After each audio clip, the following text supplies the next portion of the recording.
Kalian ngerasa nggak sih bumi makin hari makin panas? Ya, itu beneran, bukan cuma teori aja.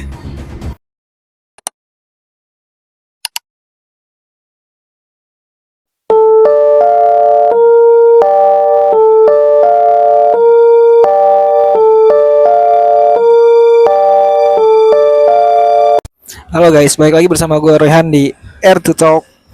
Sebelum gue mulai, jangan lupa like, comment, and subscribe. Dan di sini, kalau mungkin yang udah follow gue punya tujuan untuk bikin konsep challenge 30 hari mengurangi plastik. Iya guys, jadi dalam 3 bulan ini, gue bakal fokus bahas isu-isu lingkungan. Di bulan ini atau bulan Mei, nah ini gue bakal bikin konten-konten terkait uh, latar belakang isu lingkungan gas rumah kaca atau kenapa sih bumi kita makin panas, terus pentingnya kita untuk mengelola sampah plastik ataupun menanam pohon dan lain sebagainya. Pasti banyak orang yang mikir di sini, teman-teman pasti banyak yang mikir kayak apain sih ngurusin yang kayak gini-ginian, toh nggak bakal ngaruh ke gua. Dan nyatanya hal-hal ini ngaruh dan dekat banget sama kalian semua, berdampak ke semua manusia. Itu yang paling penting ya. Jadi makanya itu yang ingin gue bahas. Nanti konsep challenge-nya, sistem challenge-nya bakal gue sampaikan juga, cara pendaftarannya gimana dan lain sebagainya. Dan nanti pasti ada punishment juga. Maksudnya ketika kita melanggar, misalnya kita kasih rule 1 hari kita hanya boleh membeli 3 produk yang dari plastik. Kalau kita melanggar itu ada punishmentnya. Nah, punishmentnya nanti ditentuin berapa setelah gua survei ke tempat petani bakau di Pulau Pari buat tahu untuk satu pohon itu butuh berapa uangnya, dan dia ada uang kebersihan atau enggak. Itu biar biar tahu kira-kira nanti punishmentnya berapa per satu pelanggaran. Nah, itu yang gue pengen sampaikan pertama. Jadi kita nanti nanam bareng bakau di Pulau Pari sekaligus jalan-jalan ya. Jadi kita senang-senang juga di sana.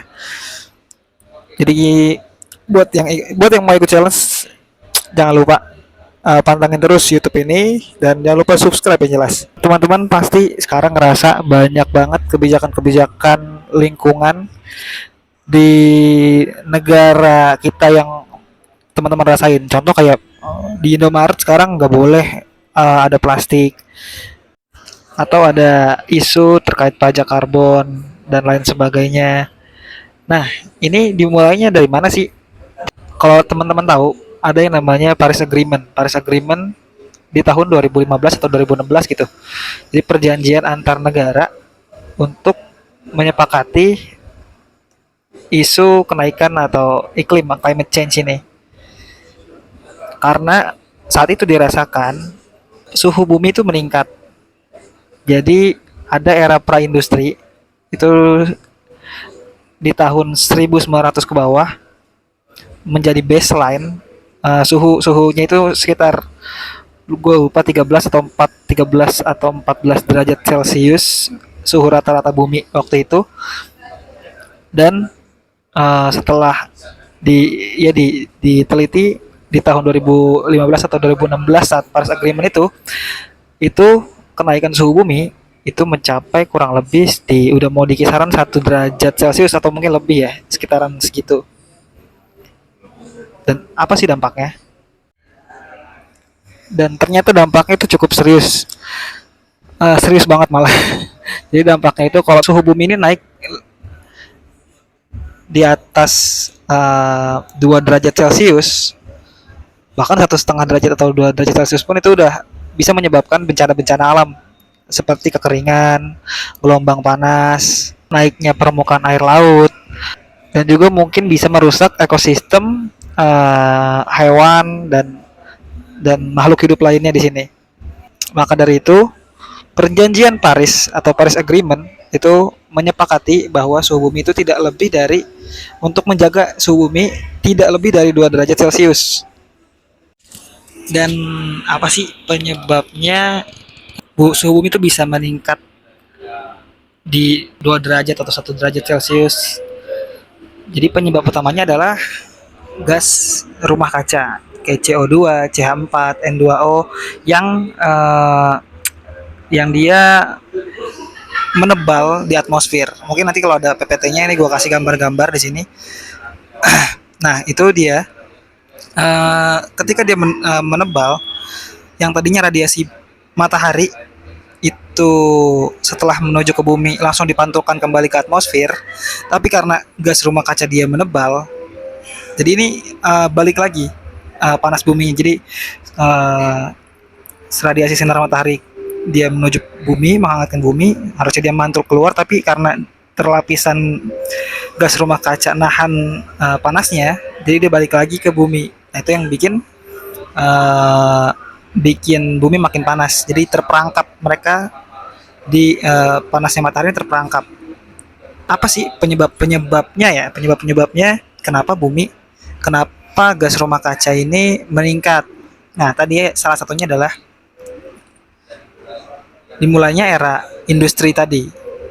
Jadi pembakaran fosil fuel, bahan bakar fosil, terus apa namanya, deforestasi, terus juga pembakaran limbah, itu yang membuat rumah kaca atau spesifiknya mungkin CO2 itu meningkat di kita. Dan mungkin fakta uniknya lagi, mungkin ntar gue kasih gambar juga di sini. Jadi di era dinosaurus atau era kepunahan dulu, salah satu faktor kepunahan di bumi adalah menaiknya CO2. Jadi salah satu faktornya adalah itu. Jadi kalau misalkan dibiarkan, ini bisa jadi masalah kepunahan di bumi. Bisa menyebabkan kepunahan di bumi karena ulah kita sendiri, karena industri dan lain sebagainya. Makanya itu menjadi komitmen semua negara. Makanya mulai ada pajak karbon, mulai ada sistem jual beli karbon. Tujuannya untuk apa? Untuk tadi, untuk membatasi dan mengurangi agar emisi gas rumah kaca, agar suhu bumi itu nggak naik lebih dari 2 derajat Celcius. Nah, dan challenge nanti mengurangi plastik arahnya ke sana. Karena salah satu penyebab gas rumah kaca naik adalah pertama waste dari plastik itu sendiri, waste nanti pembakaran plastik dan sebagainya itu menghasilkan CO2 atau gas rumah kaca yang lain. Dan deforestasi, jadi isunya pohon itu dia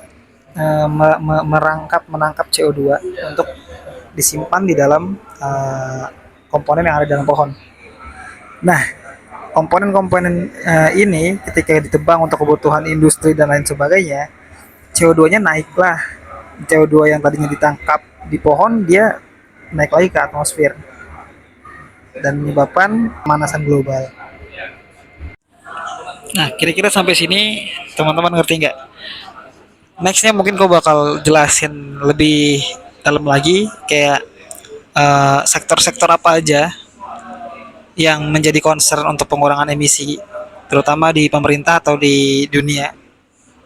Terus nanti teman gue juga bakal bantu jelasin. Jadi gue punya teman yang bergerak kebetulan di bagian hutan, penanaman hutan dan lain sebagainya. Dia bakal jelasin terkait gimana sih pohon itu bisa jadi faktor penting untuk keberlangsungan kita untuk mengurangi gas rumah kaca. Dan mungkin regulasi-regulasinya juga gue bakal jelasin. Sekarang tuh regulasi yang sedang berlaku itu apa aja, yang mungkin berguna juga buat teman-teman. Dan yang terakhir, nanti kita masuk ke konsep dan sistem terkait challenge ini. Oke? Jadi tetap stay tune di R2 Talk. Jangan lupa, kalau kalian suka dengan konten ini, like, comment, and subscribe. See you to the next content. Let's go.